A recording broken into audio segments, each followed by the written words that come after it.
अब जो बेटे हमें शुरू करना है ना, वो हमें शुरू करना है क्या, कि जब हम क्या करते हैं, इलेक्ट्रिक डायपोल को कहाँ रख देते हैं बेटे, इलेक्ट्रिक डायपोल को जब हम कहाँ रख देते हैं बेटे, नॉन यूनिफॉर्म इलेक्ट्रिक फील्ड के अंदर। Electric dipole in non uniform electric field, non uniform बेटे इलेक्ट्रिक फील्ड। ठीक है, चलिए जी शुरू करते हैं। याद करो बेटे, हमने ना क्लास में मैंने आपको ये समझाया था कि जब मैं इलेक्ट्रिक डायपोल को यूनिफॉर्म इलेक्ट्रिक फील्ड में रख देता था तो उसके ऊपर बेटे टॉर्क लगता था। क्या लगता था उसके ऊपर बेटे? टॉर्क लगता था। और वो जो टॉर्क था वो किसके बराबर आया था? वो आया था P क्रॉस E के बराबर। याद कर कि मान लो मैंने आपको ये समझाया था क्या, कि मान लो हमने ना इस तरह से बेटे अगर मैं इलेक्ट्रिक फील्ड लाइन ऐसे बनाता हूँ बिल्कुल पैरेलल, जो कि एक दूसरे के हैं, ऐसे हैं, ये क्या बेटे सारी हम क्या बना रहे हैं? इलेक्ट्रिक फील्ड लाइंस बना रहे हैं। अब जैसे मैं इलेक्ट्रिक फील्ड लाइंस बना रहा हूँ, ये सारी की सारी क्या बेटे आपस में पैरेलल में हैं। तो ये किसको रिप्रेजेंट करने का तरीका बताया था मैंने आपको? बताया था कि ये कैसा इलेक्ट्रिक फील्ड है बेटे? ये यूनिफॉर्म इलेक्ट्रिक फील्ड है। कैसा? ये यूनिफॉर्म इलेक्ट्रिक फील्ड है बेटे ये। ठीक है, चलिए जी बहुत बढ़िया, शाबाश। अब फिर मैंने आपको ये समझाया था कि अगर मैं एक इलेक्ट्रिक डायपोल आप सभी को ध्यान है क्या होता है कि आप क्या करते हो, दो चार्जेस का सेपरेशन कर देते हो। एक हमारे पास प्लस क्यू था, एक कितना था बेटे माइनस के क्यू था। उन दोनों के बीच की जो दूरी थी वो कितनी थी बेटे? वो थी हमारे पास 2a। याद आ गया होगा आप सभी के, कितनी दूर थी बेटे वो? 2a। तो सपोज कर कि इसने जो एंगल बना रखा है इसके साथ कितना बना रखा था बेटे? थीटा बना रखा था। तो इस इलेक्ट्रिक फील्ड की वजह से आपको मालूम है कि इलेक्ट्रिक फील्ड इंटेंसिटी का जो फिजिकल सिग्निफिकेंस है वो क्या है, कि अगर किसी पॉइंट पे इलेक्ट्रिक फील्ड इंटेंसिटी E है, वहाँ पे आप चार्ज रख दोगे क्यू, तो उस चार्ज के ऊपर फोर्स लगेगा कितना बेटे? F बराबर क्यू इंटू E। ठीक है, ये सभी बच्चों को मालूम है। सिमिलरली तो जो डायरेक्शन हमारे इलेक्ट्रिक फील्ड का होगा, जो डायरेक्शन हमारा फोर्स का होगा, वही डायरेक्शन हमारा किसका होगा? इलेक्ट्रिक फील्ड इंटेंसिटी का। या फिर जो डायरेक्शन हमारा इलेक्ट्रिक फील्ड इंटेंसिटी का होगा, वही डायरेक्शन किसका होगा बेटे? Force on the charge particle. ठीक है, तो ध्यान से सुन बेटे कि इसके ऊपर जो फोर्स लगा था ना, वो याद कर राइट साइड के अंदर लगा था। क्यों? क्योंकि भाई ये चार्ज पॉजिटिव है और ये E भी क्या बेटे राइट साइड के अंदर है, तो कितना फोर्स लग रहा है बेटे यहाँ पे? क्यू E लग रहा है। ठीक है, सिमिलरली ये नेगेटिव चार्ज है, तो इस नेगेटिव चार्ज के ऊपर जो फोर्स लगता था वो किधर लगा बेटे? लेफ्ट साइड में लगा। कितना लगा बेटे? वो क्यू E लगा। तो मैंने आपको यहाँ पर ये समझाया था क्या, कि यहाँ पर जो F नेट है ना बेटे, वो कितना है? 0 है। कितना बेटे? 0 है ना? 0 बेटे। क्यों? क्योंकि क्यू E लग रहा है राइट साइड के अंदर और क्यू ही इस इलेक्ट्रिक डायपोल को लग रहा है बेटे किधर? लेफ्ट साइड के अंदर। तो आप क्या करो, इन दोनों वेक्टर को इसके सेंटर पर लेकर के जाओ। तो जैसे आप इनको सेंटर पर लेकर के जाओगे तो सिचुएशन कुछ इस तरह से बन जाएगी। मान लो इलेक्ट्रिक डायपोल है, ये प्लस क्यू चार्ज है, ये माइनस क्यू चार्ज है, तो इधर लेकर के आओगे तो इधर लग रहा है क्यू ई, इधर लग रहा है बेटे कितना? माइनस के क्यू ई। क्लियर है मेरी बात? चलिए जी बहुत बढ़िया, शाबाश। तो नेट फोर्स कितना बेटे इसके ऊपर? 0 है। अब ध्यान से सुन, अगर नेट फोर्स इसके ऊपर 0 है ना, तो इस इलेक्ट्रिक डायपोल, ये जो इलेक्ट्रिक डायपोल था ना, वो इस एक्सिस के अराउंड में, मतलब यहाँ पे एक पॉइंट है, हमने पॉइंट से एक एक्सिस पास कर दी, तो ये इलेक्ट्रिक डायपोल इस डायरेक्शन में घूमा था। ऑब्वियस बात है बेटे, घूमा था नहीं घूमा था? बिल्कुल घूमा था। याद करो हमने एक वेक्टर डिफाइन करा था जिसको मैंने बोला था इलेक्ट्रिक डायपोल मोमेंट वेक्टर, और उसको मैंने P से लिखा था, P वेक्टर से। ठीक है, अब इस ऐसे घूमने की वजह से इसके ऊपर एक टॉर्क लगता था। क्या लगता था बेटे? याद करो, वो जो टॉर्क का वैल्यू आया था कितना आया था बेटे? वो आया था P क्रॉस E बेटे आया था। ठीक है, तो मतलब हमने ये चीज़ हम ऑलरेडी डिस्कस कर चुके थे क्लास के अंदर। ठीक, चलिए जी बहुत बढ़िया। तो मैंने आपको ये समझाया था क्या, कि जरूरी नहीं है कि अगर कहीं पर F नेट का वैल्यू 0 है तो जो टाउ नेट भी होगा वो जरूरी नहीं है कि वो भी 0 ही हो। देख इस केस में क्या है, F नेट 0 है तेरा। अगर F नेट 0 है बट टाउ तो है उसके पास। टाउ मतलब टॉर्क मतलब फोर्स का रोटेशन इफेक्ट बेटे। तो टॉर्क का रोटेशन इफेक्ट तो है यहाँ पर, ऑब्वियस सी बात है बेटे। ठीक है, और ये जो मैंने पैरेलल इलेक्ट्रिक फील्ड लाइन बनाई है, ये किसको बनाई बेटे? ये किसको रिप्रेजेंट करती है? ये रिप्रेजेंट करती है यूनिफॉर्म इलेक्ट्रिक फील्ड को। यानी कि हर जगह जो इलेक्ट्रिक फील्ड होगा उसका जो मैग्नीट्यूड होगा इलेक्ट्रिक फील्ड इंटेंसिटी का, वो स्मॉल ई ही, मतलब ये वाला ई बनेगा, कैपिटल ई, हर पॉइंट पे हर पॉइंट पे हर पॉइंट पे हर पॉइंट पे हर पॉइंट पे। क्लियर है मेरी बात? दूसरी बात ये याद कर कि 2-3 दिन पहले हमने एक वीडियो मैंने बना करके भेजा था, उसके अंदर मैंने आपको ये समझाया था क्या, कि अगर आप एक इनफाइनाइट पॉजिटिव शीट लोगे, क्या लोगे? इनफाइनाइट एक पॉजिटिव शीट लोगे बेटे, तो उस इनफाइनाइट पॉजिटिव शीट की वजह से पॉजिटिव शीट की वजह से जो इलेक्ट्रिक फील्ड इंटेंसिटी आया था वो कितना आया था बेटे, सिग्मा बाय 2 एप्सिलॉन नॉट। कितना आया था, sigma bye 2 epsilon not. Sigma क्या बेटे, इसकी सरफेस चार्ज डेंसिटी, तो कितनी थी वो, sigma coulomb per metre cube था, पर मीटर स्क्वायर था। ठीक है, ध्यान से सुन, हम इस इनफाइनाइट शीट से जितना मर्जी दूर चले जाएं, ये कैसा इलेक्ट्रिक फील्ड पैदा करेगी बेटे, यूनिफॉर्म पैदा करेगी। मतलब हर पॉइंट पे यही वाला इलेक्ट्रिक फील्ड होने वाला है, हर पॉइंट पे यही वाला इलेक्ट्रिक फील्ड होगा बेटे। ठीक है, तो बेटे मैंने आपको उस दिन बताया था कि जो इनफाइनाइट यूनिफॉर्म चार्ज शीट है ना, तो ये हर पॉइंट पे जो इलेक्ट्रिक फील्ड इंटेंसिटी अपने से दूर पैदा करेगी वो कितना करेगी बेटे, सिग्मा बाय 2 एप्सिलॉन। तो एक तरह से ये यूनिफॉर्म इलेक्ट्रिक फील्ड इंटेंसिटी पैदा करती है। तो अगर मुझे यूनिफॉर्म इलेक्ट्रिक फील्ड चाहिए तो मैं क्या करता हूँ बेटे, इस यूनिफॉर्मली चार्ज प्लेन शीट को रख देता हूँ और ये अपने चारों तरफ क्या उसके सामने जो भी इलेक्ट्रिक फील्ड जाएगा वो क्या जाएगा बेटे, यूनिफॉर्म जाएगा। तो जब भी मैं बात करता हूँ यूनिफॉर्म इलेक्ट्रिक फील्ड, तो तेरे दिमाग में ये इसका इलेक्ट्रिक फील्ड आना चाहिए जो क्या तेरे पास यूनिफॉर्म चार्ज शीट थी बेटे। ठीक है, अब मुझे कैसा सा इलेक्ट्रिक फील्ड लेना, मुझे लेना बेटे नॉन यूनिफॉर्म के अंदर रखना। तो यूनिफॉर्म के अंदर ये था कि जो एफ नेट लग रहा था ना बेटे वो 0 लग रहा था, ये तो बात कंफर्म थी। टाउ नेट तब लग रहा था उसके ऊपर जब उसने बेटे उस पी वेक्टर ने ई वेक्टर के साथ, मान लो आपके पास क्या बेटे ये ई वेक्टर है, तो जब पी वेक्टर और ई वेक्टर के बीच में कितना एंगल बन रहा था बेटे, थीटा बन रहा था, तो उस टाइम तो क्या लग रहा था इसके ऊपर, टाउ नेट लग रहा था। बट अगर मान लो दोनों की दोनों सेम डायरेक्शन हुई तो P के बीच में और E के बीच में कितना एंगल बनेगा बेटे, तब बन जाएगा 0। तो जैसे ही 0 एंगल बनेगा तो P क्रॉस E मतलब P का मैग्नीट्यूड E का magnitude into sine of theta, तो साइन ऑफ थीटा 0 मतलब 0 बेटे। अगर P और E सेम डायरेक्शन में होए तो उस वाले केस के अंदर जो टाउ नेट होगा ना वो क्या बन जाएगा बेटे, 0 बन जाएगा। कितना बनेगा वो, 0 बन जाएगा। क्लियर है मेरी बात? ठीक है जी, ध्यान से सुन। सपोज कर बेटे तेरे पास क्या है, ये इलेक्ट्रिक डायपोल है जिसका इलेक्ट्रिक डायपोल मोमेंट वेक्टर इस तरह से नेगेटिव टू पॉजिटिव है बेटे। अब अगर मान लो बेटे सिचुएशन ये वाली है, तो ये क्या करेगा बेटे, इस टाइम ये इसका इलेक्ट्रिक डायपोल जो मोमेंट वेक्टर होगा वो ई की डायरेक्शन की तरफ आने की कोशिश करेगा ऐसे।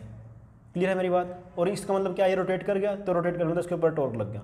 बट अगर मान लो कुछ इस तरह से बना बेटे, इस तरह से हुआ कि इलेक्ट्रिक डायपोल मोमेंट वेक्टर आपका इस तरह से है, ठीक है, तो वो क्या करे बेटे, वापस से जो इलेक्ट्रिक डायपोल मोमेंट होगा वो रोटेट करेगा। कब तक रोटेट करे बेटे, जब तक कि वो किसकी डायरेक्शन में ना जाए बेटे, ई की डायरेक्शन में ना जाए। ठीक है, चलिए जी, बहुत बढ़िया, शाबाश। तो मतलब कि उसके ऊपर टॉर्क तब तक लगता रहेगा जब तक इलेक्ट्रिक डायपोल मोमेंट वेक्टर किसकी डायरेक्शन में ना जाए बेटे, इलेक्ट्रिक फील्ड वेक्टर या फिर इलेक्ट्रिक फील्ड इंटेंसिटी की डायरेक्शन में ना जाए बेटे। ठीक है, अब क्या बेटे, मान ले कि मैं क्या करता हूँ, इस इलेक्ट्रिक डायपोल को कहाँ रख देता हूँ बेटे, मैं एक यूनिफॉर्म चार्ज उसके अंदर रख देता हूँ। कहाँ रख देता हूँ मैं, नॉन यूनिफॉर्म इलेक्ट्रिक फील्ड के अंदर रख देता हूँ। अब नॉन यूनिफॉर्म इलेक्ट्रिक फील्ड का मतलब क्या है, तो ऐसा समझने की कोशिश कर क्या कि नॉन यूनिफॉर्म इलेक्ट्रिक फील्ड का मतलब ये है, जैसे मान लो आपको मालूम बेटे कि कैपिटल क्या चार्ज रख दिया मैंने यहाँ पे, ये अपने से स्मॉल r दूरी पर कितना इलेक्ट्रिक फील्ड पैदा करेगा। ऑब्वियस सी बात है बेटे, कितना करने वाला, वो करने वाला k capital Q divide by में स्मॉल r स्क्वायर।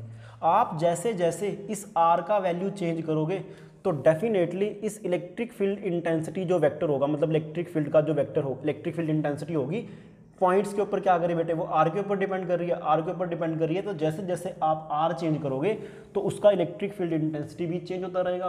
तो उस तरह का जो इलेक्ट्रिक फील्ड होगा बेटे वो क्या कहलाया जाएगा, वो नॉन यूनिफॉर्म इलेक्ट्रिक फील्ड कहलाया जाएगा। यानी कि जो कैपिटल क्या वो चार्ज है अपने चारों तरफ क्या पैदा करता है, ये अपने तरफ पैदा करता है बेटे क्या, नॉन यूनिफॉर्म इलेक्ट्रिक फील्ड। जबकि जो तेरे पास यूनिफॉर्मली चार्ज शीट थी जिसका सरफेस चार्ज डेंसिटी था सिग्मा, वो अपने चारों तरफ कैसा इलेक्ट्रिक फील्ड पैदा कर रहा है बेटे, यूनिफॉर्म इलेक्ट्रिक फील्ड पैदा कर रहा है। ठीक है, चलिए जी आगे बढ़ते हैं बेटे। मान लो इसको शुरू करने से पहले मैं आपको ना कुछ एग्जांपल करा देता हूँ ताकि आपको फील आ जाए। ठीक है, मान लो मैंने आपको क्वेश्चन दिया, क्या क्वेश्चन दिया बेटे, मैंने आपको क्वेश्चन दिया है क्या कि सपोज कर बेटे ये कैपिटल क्यू चार्ज यहाँ पे रखा हुआ है, आपने क्या करा, यहाँ पे ना इलेक्ट्रिक डायपोल रख दिया, यहाँ माइनस क्यू और यहाँ पे कितना बेटे प्लस क्यू। उन दोनों के बीच की दूरी कितनी है बेटे, स्मॉल a है, कितनी है बेटे, सॉरी 2a है। ठीक है, बहुत बढ़िया, शाबाश। तो मैंने इससे जो कैपिटल क्यू चार्ज रख रखा है वो कितनी दूरी पर रख रखा है बेटे, सपोज कर तूने रख रखा है स्मॉल r दूरी पर। ठीक, अब ये जो 2a है ना वो very very very very very small है। आपको मालूम है बेटे कि इलेक्ट्रिक डायपोल क्या है, उसका सिग्निफिकेंस मैं आपको बता चुका हूँ कि जो 2a है ना वो very very very very very less than है किससे बेटे, r से है। तो मैं अब अगर आपको बोलता हूँ बताओ कि इस इलेक्ट्रिक डायपोल या फिर इस माइनस क्या हुआ या इस प्लस क्या होगी चार्ज की वजह से इसके ऊपर कितना इलेक्ट्रिक फोर्स लगेगा, ठीक है, ध्यान से सुन, जो इलेक्ट्रिक डायपोल मोमेंट वेक्टर है वो उसका जो मैग्नीट्यूड है वो किसके बराबर है बेटे, वो है किसके बराबर है, वो है Q इंटू 2A के बराबर है। ये बात आप सभी को मालूम है, डोंट वरी। ओके, चलिए जी, ध्यान से सुन।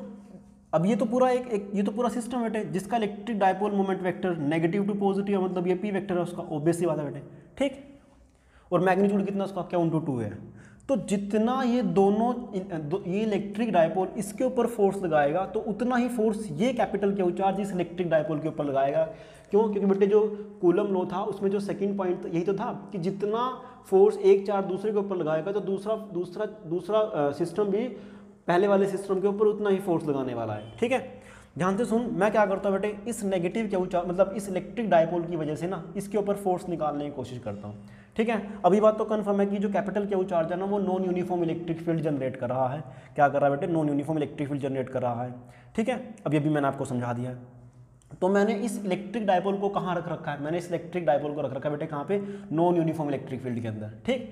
बहुत बढ़िया, शाबाश। ध्यान से सुन, ध्यान से सुन, ध्यान से सुन, क्या कि अगर आपको बोलता हूँ बेटे कि ये इलेक्ट्रिक डायपोल इसके ऊपर कितना फोर्स लगा रहा है, तो आप क्या लिखो बेटे, ध्यान से सुन, ये जो नेगेटिव Q चार्ज होगा वो राइट साइड में फोर्स लगाएगा, कितना लगाएगा बेटे, वो लगाएगा K capital Q small Q divide by में। इन दोनों के बीच की दूरी कितनी बनने वाली है, वो दूरी बनने वाली है बेटे कितनी, वो बनेगी R माइनस के A, यहाँ से लेकर के यहाँ तक की दूरी है, और यहाँ से लेकर के यहाँ तक की दूरी कितनी बने बेटे, R प्लस में A बनेगी। क्लियरली ऑब्वियस बात है बेटे, बननी चाहिए। तो K इस स्मॉल मतलब इस नेगेटिव चार्ज की वजह से जो फोर्स लगेगा वो राइट साइड में लगेगा, कितना लगेगा, K capital Q small Q divide by में R माइनस A का होल स्क्वायर। क्लियर है मेरी बात। सिमिलरली ये प्लस Q चार्ज इसके ऊपर फोर्स लगाएगा किस तरह बेटे, लेफ्ट साइड के अंदर, मतलब अलोंग द लाइन ज्वाइनिंग। तो नेगेटिव लगा दिया मैंने, नेगेटिव इस वजह से बेटे क्योंकि वो लेफ्ट साइड में लगा रहा तो दोनों फोर्स सब्ट्रैक्ट होने वाले हैं। कितना लगेगा बेटे, वो लगेगा K capital Q small Q divide by में R प्लस A का होल स्क्वायर, ठीक है। चलिए जी, तो जब आप इसको सोल्व करोगे तो जो F नेट आएगा इन कैपिटल Q चार्ज की वजह से, मतलब इस इलेक्ट्रिक डायपोल की वजह से, इसके ऊपर जो नेट फोर्स आएगा ना, आप इसको सोल्व कर लेना, मुझे पता है वो आंसर है बेटे कितना, 2K P वेक्टर का मैग्नीट्यूड मतलब डिवाइड बाय में R³ into capital Q। Clear है मेरी बात। तो इतना आपका आंसर आएगा, आप इसको कैलकुलेट कर सकते हो, ये आपके लिए होमवर्क भी बन जाएगा। इसको सोल्व करोगे तो आपके पास ये आएगा P कितना बेटे, Q इंटू 2A है, ठीक है जी। अब इसी क्वेश्चन को तो एक दूसरे तरीके से भी कर सकता है। कैसे कर सकता है भाई साहब, कैसे कर सकता है, ध्यान से सुन। मैंने आपको बता रखा है कि अगर किसी पॉइंट पे इलेक्ट्रिक फील्ड इंटेंसिटी है E, आप वहाँ पे चार्ज रख देते हो बेटे Q स्मॉल Q, मान लो आपने जैसे यहाँ पे रख रखा है, मान लो आपने चार्ज रख दिया वहाँ पे कितना बेटे, कैपिटल Q। तो उस कैपिटल Q के ऊपर फोर्स लगने वाला है, कितना लगने वाला बेटे, फोर्स लगने वाला कितना, कैपिटल Q इंटू E। तो ध्यान से सुन, ये इलेक्ट्रिक डायपोल अपने से R दूरी पर एक्सियल लाइन पे कितना इलेक्ट्रिक फील्ड जनरेट करता है बेटे, तो कितना करता है, वो तो करता है 2KP डिवाइड बाय में R³। तो आपने सोल्व करा तो ये रिजल्ट और ये रिजल्ट क्या आ गए बेटे, सेम आ गए, दोनों के दोनों क्या आ चुके हैं आपके पास, सेम आ चुके हैं। क्लियर है मेरी बात। तो ध्यान से सुन, जब आप इलेक्ट्रिक डायपोल को जितना फोर्स ये लगा रहे हैं उतना ही फोर्स ये भी लगा रहा है, ऑब्वियस बात है, ये तो है, इसमें तो कोई शक वाली बात नहीं है। जितना फोर्स इलेक्ट्रिक डायपोल इस कैपिटल Q चार्ज के ऊपर लगा रहा है उतना ही फोर्स ये कैपिटल Q चार्ज इस इलेक्ट्रिक डायपोल के ऊपर लगा रहा है। दोनों का जो मैग्नीट्यूड आएगा ऑब्वियस बात है बेटे ये वाला आने वाला है। ध्यान से सुन, जब मैंने इलेक्ट्रिक डायपोल को इसके इलेक्ट्रिक फील्ड मतलब कैपिटल Q चार्ज के नॉन यूनिफॉर्म इलेक्ट्रिक फील्ड में रखा, तो इसने क्या करा बेटे, फोर्स एक्सपीरियंस करा। वो कितना करा बेटे, वो ये वाला करा या फिर ये वाला, मान लो दोनों की दोनों क्या बेटे बराबर है, ठीक है। तो मुझे जनरल तरीका निकालना है क्या, कि अगर आप क्या करते हो, किसी इलेक्ट्रिक डायपोल को कहाँ रख देते हो बेटे, नॉन यूनिफॉर्म इलेक्ट्रिक फील्ड में रख देते हो, तो उसके ऊपर F नेट कितना लगेगा। जब तुमने यूनिफॉर्म में रखा था तो F नेट 0 था, ये बात तो कंफर्म थी। टाउ नेट 0 है या नहीं है वो डिपेंड करता था, अगर वो डिपेंड करता है बेटे कि अगर P वेक्टर में और E वेक्टर में क्या है, तेरा कोई ना कोई एंगल है, ठीक है। अगर एंगल 0 तो उसके ऊपर टाउ नेट भी 0 है। यहाँ पे आ जा बेटे, यहाँ पे बेटे कि सोच के देख, टाउ तब लगेगा इसके ऊपर जब P में और E में कितना एंगल होगा बेटे, समथिंग एंगल होगा, थीटा की वैल्यू समथिंग होगी अदर देन द 0। क्लियर है। तो F नेट तो लग ही रहा है, तो हमें तो हमारा जो मेन फोकस है यहाँ पे किसके ऊपर है बेटे, F नेट के ऊपर है। किसके ऊपर है हमारा मेन फोकस, F नेट के ऊपर है। बिल्कुल सही सीधी सी बात है भाई हमारे यहाँ पे। तो चलिए जी कैसे करते हैं इसको, सपोज कर बेटे कि जब भी मुझे नॉन यूनिफॉर्म इलेक्ट्रिक फील्ड बनाना होता है ना, तो मैं क्या करता हूँ बेटे, बनाता तो हूँ उसको, मैं कैसे बनाता हूँ, मैं ऑब्वियसली बता नॉन पैरेलल लाइन से बना देता हूँ। जैसे मान लो ये पैरेलल लाइन तो है, बट आपस में वो क्या है, वो आपस में क्या बेटे, उनका जो डिस्टेंस है वो क्या अलग अलग है, इस तरह से। क्लियर है मेरी बात? तो ये किसको रिप्रेजेंट कर रहा है, ये नॉन यूनिफॉर्म इलेक्ट्रिक फील्ड को रिप्रेजेंट कर रहा है। क्लियर है? तो सपोज कर क्या ऐसा मान ले कि इधर electric field, non uniform electric field जा रहा है ऐसे। क्लियर? आपने क्या करा है, वहाँ पे ना चार्ज रख, मतलब वहाँ पे आपने इलेक्ट्रिक डायपोल रख दिया, ये माइनस क्यों और इधर कितना बेटा ये प्लस क्यों, तो ये माइनस क्यों और ये कितना बेटे प्लस क्यों। ऐसा मान करके चल कि इलेक्ट्रिक फील्ड का डायरेक्शन क्या बेटे इस तरफ है। ठीक है? तो मान लेता हूँ कि यहाँ पे इलेक्ट्रिक फील्ड कितना बेटे E2 है, यहाँ पे कितना बेटे E1 है। मैंने जस्ट समझने के लिए माना है, क्यों? क्योंकि हर पॉइंट पे जो इलेक्ट्रिक फील्ड इंटेंसिटी होगा उसका जो मैग्नीट्यूड होगा बेटे वो अलग अलग होगा।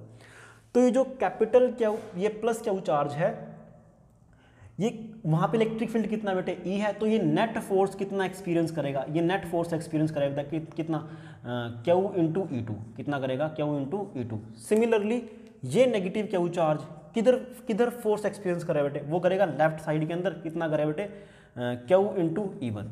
क्लियर है मेरी बात? तो ध्यान से सुन। अच्छा ये बात तो समझने में कोई दिक्कत नहीं है बेटे कि मैंने इसको लेफ्ट साइड में क्यों लिया, क्यों? क्योंकि F बराबर किसके होता है, Q इंटू E के होता है। ठीक है? तो जो डायरेक्शन इलेक्ट्रिक फील्ड की है वही डायरेक्शन किसके बेटे फोर्स की है। ठीक है? अगर यहाँ पे नेगेटिव डाल दूंगा तो नेगेटिव का मतलब क्या है कि जो डायरेक्शन इलेक्ट्रिक फील्ड की है उसके अपोजिट डायरेक्शन किसकी बनेगी बेटे, फोर्स की बनेगी। तो क्यों का मैग्नीट्यूड कितना बेटे यहाँ पे माइनस है, तो उस माइनस की वजह से किधर है बेटे वो लेफ्ट साइड में आ गया, क्योंकि इलेक्ट्रिक फील्ड वेक्टर किस तरह बेटे राइट साइड के अंदर है। ठीक है? तो ध्यान से सुन, यहाँ पे जो एफ नेट लग रहा है वो कितना लग रहा है, एफ नेट लग रहा है बेटे, सपोज कर वो ज़्यादा है तो क्यू इंटू कोई मान लो कोई फर्क नहीं पड़ता E2 माइनस के E1 है, कितना बेटे E2 माइनस E1 है। ध्यान से सुन बेटे कि ये जो इनका जो डिस्टेंस होता है ना इलेक्ट्रिक डायपोल का, मैंने आपको समझाया था कि ये 1 एंगस्ट्रॉम ऑर्डर का होता है। 1 एंगस्ट्रॉम मतलब 0.00009 बार 0, फिर आप 1 लगाओगे तो मतलब एक इस डिस्टेंस को मैं कितना मान लेता हूँ बेटा, मैं इस डिस्टेंस को मान लेता हूँ कितना dr डिस्टेंस मान लेता हूँ। कितना माना मैंने, dr डिस्टेंस मान लिया। अब ये जो dr डिस्टेंस है वो बहुत बहुत बहुत क्या बेटे कम है। तो अगर दो चार्ज पार्टिकल के बीच में, दो अपोजिट और equal and opposite charge particle के बीच में डिस्टेंस है dr जो कि बहुत बहुत कम है, तो उसका जो इलेक्ट्रिक डायपोल मोमेंट वेक्टर होगा, उसका जो मैग्नीट्यूड होगा वो कितना बेटे, product of the charge into distance of separation between them, कितना माना बेटे Q इंटू dr। क्लियर है मेरी बात? तो अब अगर ये dr है तो ऑब्वियसली बात है बेटे जो E2 माइनस E1 बनेगा, इलेक्ट्रिक फील्ड इंटेंसिटी का जो मैग्नीट्यूड होगा उनका जो डिफरेंस आएगा वो भी बहुत बहुत बहुत बहुत बहुत कम आएगा। तो बहुत बहुत कम आने मतलब क्या, Q इंटू डी आ जाएगा। मैंने क्या करा, यहाँ पर इसको dr से मल्टीप्लाई कर दिया और dr से क्या कर दिया बेटे डिवाइड कर दिया। तो ध्यान से सुन कि एफ नेट कितना लग रहा है किसके ऊपर बेटे, इलेक्ट्रिक डायपोल के ऊपर। Q इंटू डी आर क्या बेटे, वो है तेरे पास P। D E by D R क्या बेटे, वो है क्या बेटे D E by D R क्या है कि इलेक्ट्रिक फील्ड का चेंज होना किसके रिस्पेक्ट में बेटे, change of electric field with respect to change in distance. ठीक है? तो जो एफ नेट आएगा उसके ऊपर इलेक्ट्रिक डायपोल के ऊपर, उसका जो मैग्नीट्यूड आएगा ये वाला आने वाला है। क्लियर है मेरी बात? ठीक है? तो आपको ये वाला फॉर्मूला याद रखना है। क्लियर है? अब एनसीईआरटी के अंदर जो 27वां क्वेश्चन दे रखा है ना, 27वां क्वेश्चन दे रखा है वो इसी फॉर्मूले के ऊपर बेस है। क्लियर है मेरी बात बेटे? आपको एक इलेक्ट्रिक डायपोल दे रखा है, उसने उसका इलेक्ट्रिक डायपोल मोमेंट वेक्टर का मैग्नीट्यूड दे रखा है, साथ साथ उसने ना इसका वैल्यू दे रखा है DE बाई DR का। किसका दे रखा है बेटे, DE बाई DR का। ठीक है? तो जो क्वेश्चन नंबर 27 है ना बेटे, उसके अंदर ना जो आपके पास P दे रखा है, P जो ये P दे रखा है वो कितना दे रखा है बेटे, मैं यहाँ लिख देता हूँ। P का जो वैल्यू दे रखा है आपको दे रखा है 10 की पावर -7 यूनिट क्या देती होती है बेटे, इसकी यूनिट बनेगी कूलम और A की कितनी बने बेटे मीटर, इसकी वैल्यू दे दी। क्लियर है? DE बाई DR उसने दे रखा कितना बेटे 10 की पावर 5 E की यूनिट कितनी होती है बेटे न्यूटन पर कूलम और DR मतलब डिस्टेंस, तो उसकी कितनी बने बेटे पर मीटर। इन दोनों की वैल्यू दे रखी है और आपको क्या पूछ रखा है कि बताइए एफ नेट कितना लगेगा। आपको जस्ट इन दोनों की क्या कर देने बेटे मल्टीप्लाई। जब मल्टीप्लाई करोगे तो उस इलेक्ट्रिक डायपोल के ऊपर जो एफ नेट लगने वाला है वो कितना लगने वाला बेटे, इन दोनों की मल्टीप्लाई कर दो तो 10 की पावर -2 न्यूटन आंसर आ जाएगा आपके पास। क्लियर है मेरी बात बेटे? तो इस तरह से क्या आप ये वाला क्वेश्चन कर सकते हो। अब ध्यान से सुन बेटे ये वाली चीज़ और ये वाली चीज़, मतलब ये वाला आंसर और ये वाला आंसर मैं इस वाले फॉर्मूले से भी निकाल सकता हूँ। तो मुझे ये बात मालूम पड़ी बेटे क्या, कि अगर आप इलेक्ट्रिक डायपोल को नॉन यूनिफॉर्म इलेक्ट्रिक फील्ड में रखोगे तो उसके ऊपर एफ नेट पक्का लगेगा, और वो एफ नेट किसके बराबर होगा, वो बराबर होगा बेटे P इंटू DE/dr। ध्यान से सुन, कैसे कैसे बेटे, आपको मैं इस वाले फॉर्मूले से करके दिखाता हूँ कैसे करना है इस चीज़ को। अब ये बात तो कन्फर्म है बेटे क्या कि आपने क्या रखा है, आपने किसी इलेक्ट्रिक डायपोल को यहाँ माइनस क्या हुआ है, यहाँ पे कितना बेटे प्लस क्या हुआ है, ठीक है। आपने क्या करा बेटे, उसको कैपिटल Q चार्ज के पास रख दिया, तो मतलब ये non uniform electric field generate कर रहा है। तो ध्यान से सुन, ये अपने से r दूरी पर कितना इलेक्ट्रिक फील्ड जनरेट करेगा, वो करेगा बेटे कितना, K capital Q divide by में स्मॉल r स्क्वायर। करना भी चाहिए इसको, डोंट वरी। ये क्या बेटे इलेक्ट्रिक फील्ड है। ध्यान से सुन, तुझे यहाँ पे क्या चाहिए, तुझे चाहिए DE/dr। DE/dr का मतलब क्या है कि आप इस इलेक्ट्रिक फील्ड इंटेंसिटी को किसके रिस्पेक्ट में डिफरेंशिएट कर दो बेटे, स्मॉल आर के बराबर में डिफरेंशिएट कर दो। तो जब आप करोगे तो आपके पास आंसर आए बेटे DE/dr किसके बराबर आए बेटे, via K capital Q 1/r square है ना, तो कितना बना बेटे r की पावर -2। इसको डिफरेंशिएट करोगे तो -2 आ जाएगा बेटे आगे, कितना आएगा -2 आगे, ठीक है, बहुत बढ़िया शाबाश। और r की पावर कितनी बन जाए बेटे -3, तो कितना रिजल्ट आया तेरे पास -2k capital Q divide by में r3। तो ध्यान से सुन, एफ नेट का फॉर्मूला कितना बेटे P इंटू DE/dr, कितना है P, कितना इसका बेटे P ही माना हमने, इलेक्ट्रिक डायपोल मोमेंट वेक्टर कितना इसका P है, तो P इंटू DE/dr कितना आया, वो आया नेगेटिव, छोड़ दे, नेगेटिव का मतलब क्या है कि डायरेक्शन उसकी अपोजिट है, डायरेक्शन की बात कर रहा है ये, 2k capital Q divide by में r3। तो ध्यान से दे बेटे, जो रिजल्ट आ रहा है वो तेरा ये आ रहा है, ये रिजल्ट दोनों सेम है, सारे के सारे सेम है बेटे, इस तरह से। क्लियर है मेरी बात। और क्या क्वेश्चन दे सकता है आपको, और क्वेश्चन दे देगा क्या, आपको क्वेश्चन दे देगा वो कि बताइए, सपोज कर कि आपको पूछ लेगा कि एक इनफाइनाइट वायर है, क्या बेटे इनफाइनाइट वायर है ऐसे। क्लियर है, बहुत बढ़िया शाबाश। अगर एक इनफाइनाइट वायर है, उसका जो सरफेस चार्ज डेंसिटी है, मतलब उसके ऊपर पॉजिटिव यूनिफॉर्मली चार्ज डिस्ट्रीब्यूट है, उसका जो सरफेस चार्ज डेंसिटी है वो लैम्डा कूलम पर मीटर है। क्लियर है, उससे d दूरी पर आपने क्या रख रखा है, एक इलेक्ट्रिक डायपोल रख दिया। क्या रख दिया बेटे, इलेक्ट्रिक डायपोल, मतलब -k है और यहाँ पे कितना बेटे +k है, ठीक है। ऑब्वियस बात है, उनके बीच का जो डिस्टेंस होता है वो बहुत कम होता है। क्लियर है मेरी बात। तो मुझे बताना है कि इसकी वजह से इसके ऊपर कितना फोर्स लग रहा है, तो आप आसानी से बता सकते हो बेटे। ये जो लैम्डा है, इनफाइनाइट वायर है बेटे, ये अपने से d दूरी पर कितना इलेक्ट्रिक फील्ड जनरेट करती है बेटे, हमने इसको स्मॉल r मान लिया क्योंकि हमने इसमें r ले रखा है। तो कितना जनरेट करे बेटे, वो करेगी 2k λ/r। करना चाहिए नहीं करना चाहिए। अब मुझे एफ नेट निकालना है बेटे, एफ नेट निकालना है, तो ध्यान से सुन, जो इलेक्ट्रिक फील्ड इंटेंसिटी है वो r के इन्वर्सली प्रोपोर्शनल है, मतलब वो वेरी करेगी r के साथ साथ। तो मतलब कैसा इलेक्ट्रिक फील्ड हुआ बेटे, ये नॉन यूनिफॉर्म। अगर नॉन यूनिफॉर्म है तो आपने उस नॉन यूनिफॉर्म इलेक्ट्रिक फील्ड के अंदर इलेक्ट्रिक डायपोल को रख रखा है, और उसके ऊपर एफ नेट का वैल्यू कितना है बेटे, वो आएगा P इंटू DE/dr। तो DE/dr जब आप निकालोगे कितना आंसर आने वाला, DE/dr करो शाबाश, 2k लैम्डा, r ऊपर चला गया है तो 1/r है ना ये, तो 1/r मतलब r की पावर -1, तो -1 आएगा बेटे आगे की तरफ डिवाइड बाय में, तो कितना बेटे r की पावर -1 -2 बन गया। कितना आंसर है बेटे 2k लैम्डा डिवाइड बाय में r स्क्वायर। यहाँ पे माइनस आएगा, माइनस रिप्रेजेंट करेगा डायरेक्शन की तरफ। तो DE/dr की वैल्यू कितनी है बेटे, वो आ गई, ये वाली वैल्यू आ गई। और एफ नेट की वैल्यू कितनी है बेटे, एफ नेट का जो वैल्यू आता है वो कितना आने वाला है, ध्यान से सुन, P इसका कितना माना मैंने, P ही मान रखा है, इलेक्ट्रिक डायपोल मोमेंट वेक्टर। और DE/dr कितना बेटे 2k लैम्डा डिवाइड बाय में r स्क्वायर। इस तरह से बेटे आप कर सकते हो। सिमिलरली जितना फोर्स ये इसके ऊपर लगा रहा है, उतना ही फोर्स ये वाली मतलब ये इलेक्ट्रिक डायपोल मोमेंट इस वायर के ऊपर भी लगाएगी। तो आपसे उल्टा क्वेश्चन भी पूछा जा सकता है, डोंट वरी, डरने की कोई बात नहीं बेटे, ठीक है। तो सारे के सारे क्वेश्चन इस तरह से हम कर सकते हैं। तो आपको आगे से ध्यान रखना है, तो आपको पूछेगा अगली बार, वो जब भी क्वेश्चन आएगा पेपर के अंदर आपको पक्का देगा वो क्या बेटे, कि आपने उसको यूनिफॉर्म इलेक्ट्रिक फील्ड के अंदर रखा है या फिर नॉन यूनिफॉर्म के अंदर रखा है। अगर आप उसको यूनिफॉर्म के अंदर रखोगे तो एफ नेट तो पक्का 0 आएगा, खाली टाउ आएगा, टाउ किसके बराबर आएगा, P क्रॉस E के बराबर, ठीक है। बट जैसे ही आप उसको किस में रख दोगे बेटे, नॉन यूनिफॉर्म के अंदर, तो टाउ उसके ऊपर तब लगेगा जब E और P में कोई ना कोई एंगल होगा, ठीक है। अगर मान लो एंगल नहीं है तो टाउ तो 0 है, ऑब्वियस सी बात है बेटे। बट एफ नेट तो है ना इस वाले केस के अंदर, और उस एफ नेट का फॉर्मूला क्या बेटे, वो है P DE/dr। आपको ये चीज़ क्या करनी है बेटे, लर्न करनी है, ठीक है। चलिए जी, बहुत बढ़िया, शाबाश।